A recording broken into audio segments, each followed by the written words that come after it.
in Cape Town on the launch of the new Corolla hatch. Really smart looking. And we're going to chat to Rian Esthuizen from Toyota South Africa. Rian, the launch of the new model, just take us through a few of the features of the car and show us exactly what's changed, what's new and what's different. Sure, Alan.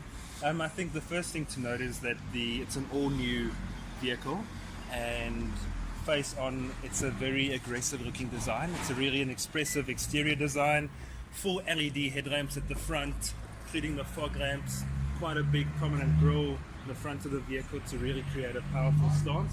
And then just generally in profile, it has a purposeful wide set exterior design, lots of small details on it, and a nice cohesive profile. If we go to the rear of the vehicle, that theme is carried onto the rear with the rear LED headlamps and the quite prominent rear bumper garnish. And we are in the top of the range XR version, which engine wise, of course, we're introducing the 1.2 turbo to the Corolla range now. Correct, that is correct. So it uses the proven 1.2 turbocharged engine that we first introduced in the CHR, and this is paired with a 10-speed CVT transmission in the XR guys, and it is also available with a 6-speed intelligent manual for people that prefer the manual option. Okay, and let's look on the inside as well. Looking at the inside of the XR versions, you can see very neat, the touch screen, of course the automatic gear shift as we discussed, and a big feature, the sport seats. Rian, that's quite a feature as well, those sport seats. Price-wise?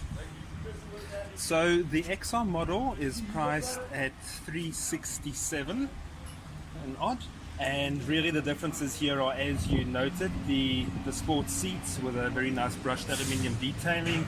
It has a dual Alcantara and leather finish, and they are equipped with a seat heating function as well.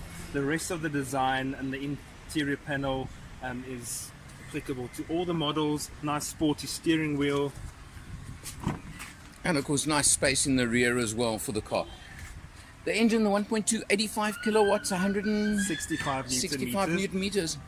Lots of power, and let me tell you, it goes beautifully. Yeah. It really does. Very impressive. I think the standout of this engine is that it performs a lot, I don't want to say better, but the power figures on paper, what translates into the real world, you actually expect the power output to be quite a bit higher. The nice standout feature of that engine is that the torque is available across a wide power band from 1,500 RPM upwards, so you're never lacking for that instant acceleration. Absolutely. Well, having driven it for a while, I can tell you I fully agree with everything you're saying. Rian, thanks so much. Look forward to seeing you on the next launch. Cheers, Alan. Thank you. Thank you.